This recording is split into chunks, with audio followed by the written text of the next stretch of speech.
நெல்லை down 23வது ward பகுதி சபா கூட்டத்தில் பொதுமக்களுக்கு ஆணைகளை வழங்கிய மாமன்ற உறுப்பினர் அனார்கலி சுபஹானி. நெல்லை டவுன் 23வது வார்டு பகுதி சபா கூட்டம் கான்மியான் பள்ளிவாசல் வளாகத்தில் வைத்து நடைபெற்றது. 23வது வார்டு மாமன்ற உறுப்பினரும் நெல்லை மேற்கு மாநகர மகளிரணி அமைப்பாளருமான அனார்கலி சுபஹானி கலந்து கொண்டு பொதுமக்களிடமிருந்து குறைகளை கேட்டறிந்தார்.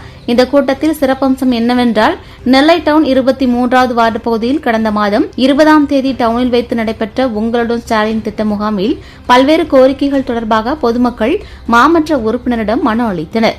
இந்த நிலையில் பொதுமக்கள் அளித்த மனுக்களுக்கு தீர்வு காணப்பட்டு அதற்கான ஆணைகள் பிறப்பிக்கப்பட்டது. அதனை பெற்றுக்கொள்ள மக்கள் சிரமப்படக்கூடாது என்பதற்காக இன்று நடைபெற்ற பகுதி சபா கூட்டத்தில் 23வது வார்டு கவுன்சிலரும் நெல்லை மேற்கு மாநகர மகளிரணி அமைப்பாளருமான அனார்கலி சுபஹானி பொதுமக்களுக்கு பல்வேறு ஆணைகளை வழங்கினார்.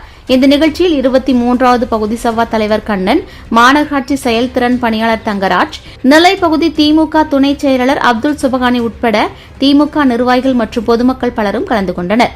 மாமன்ற உறுப்பினர் செயலை பொதுமக்கள் வெகுவாக பாராட்டினர்.